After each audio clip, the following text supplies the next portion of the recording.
ദേശീയപാതയിൽ വാഹനയാത്രക്കാരെ കുരുക്കി ഗതാഗത സ്തംഭനം. മണ്ണുത്തി എടപ്പള്ളി ദേശീയപാതയിലാണ് വൻ ഗതാഗത കുരുക്ക് ഉണ്ടായത്. വെള്ളിയാഴ്ച രാത്രി 11 മണിയോടെ ആരംഭിച്ച ഗതാഗത കുരുക്ക് ഇനിയും അയവ് വന്നിട്ടില്ല. ചാലക്കുടി പുഴ പാലം മുതൽ തൃശൂർ ഭാഗത്തേക്ക് 10 കിലോമീറ്ററിലധികം ദൂരത്താണ് ഗതാഗതക്കുരുക്ക് രൂക്ഷമായിട്ടുള്ളത്. ചാലക്കുടിയിൽ ഇന്നലെ രാത്രി 11 തുടങ്ങിയ ബ്ലോക്കാണ് അയവില്ലാതെ ഇപ്പോഴും തുടരുന്നത്.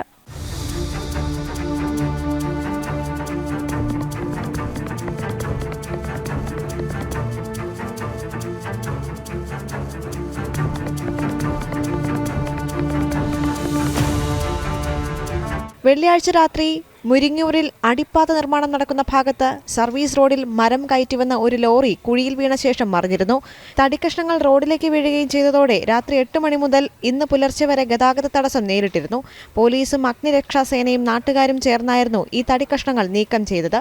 സർവീസ് റോഡിൽ വാഹനങ്ങൾ ഓടി വലിയ കുഴികൾ രൂപപ്പെട്ടിട്ടുണ്ട്. ഇപ്പോൾ ഒരു 3 ദിവസമായിട്ടുള്ള ബ്ലോക്കാണ് ഇവിടെ നാട്ടുകാർ കണ്ടിന്യൂസ്. ഏകദേശം ഓട്ടയ്ക്കപ്പുറം വരെ ബ്ലോക്ക് അനുഭവപ്പെടാണ്.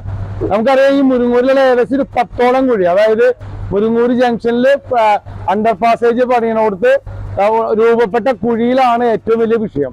അല്പം ഒരു 1.5 മണിക്കൂർ മുന്നേ ഇവിടെ ഒരു മരം കയറ്റിയ ഒരു ചെറിയ വാഹനം മറിഞ്ഞ് ചാലക്കുടി ഏകദേശം 2 മണിക്കൂറും ബ്ലോക്കിൽ പെട്ടേക്കാണ്. പോലീസ് ഉൾപ്പെടെ NH നിർമ്മാണത്തിന് ഉൾപ്പെടെ എല്ലാവരോടും ഇത് ആവശ്യപ്പെട്ടതാണ്. കുഴി അടയ്ക്കണം. ഇതിലും വലിയ കുഴികള് ഡൈവേർട്ട് ചെയ്ത റോഡുകളിൽ മൊത്തം കുഴികളാണ്. അവര് അടക്കില്ല എന്നൊരൊറ്റ വാശിയിലാണ് നിൽക്കുന്നത്. ചാലക്കുടി ഭാഗത്ത് നിന്ന് എറണാകുളം ഭാഗത്തേക്ക് പോകുന്ന റോഡിലാണ് ഗതാഗതക്കുരുക്ക് രൂക്ഷമായിട്ടുള്ളത്. റോഡിന്റെ മോശം അവസ്ഥയും അടിപ്പാത നിർമ്മാണം നടക്കുന്ന ഭാഗത്ത് മറ്റ് സൗകര്യങ്ങൾ ഏർപ്പെടുത്താത്തതുമാണ് സാഹചര്യം വഷളാക്കുന്നത്. ദേശീയപാതയിൽ ഗതാഗതക്കുരുക്ക് രൂക്ഷമായതോടുകൂടി ചാലക്കുടി നഗരം ഒന്നാകെ സ്തംഭിച്ചിരിക്കുകയാണ്. വിവിധ ഭാഗങ്ങളിൽ നിന്ന് ചാലക്കുടി നഗരത്തിലേക്ക് വരുന്ന റോഡുകളിലും അതിരൂക്ഷമായ ഗതാഗതക്കുരുക്കിൽ അമർന്നിരിക്കുകയാണ്. ഗതാഗത സ്തംഭനമുണ്ടായി മണിക്കൂറുകൾ പിന്നിടുമ്പോഴും ഇത് അഴിക്കാൻ വേണ്ട നടപടി പോലീസിന്റെയും ജില്ലാ ഭരണകൂടത്തിന്റെയും ഭാഗത്തു നിന്നും ഇതുവരെ ഉണ്ടായിട്ടില്ല. ജനം, തൃശൂർ.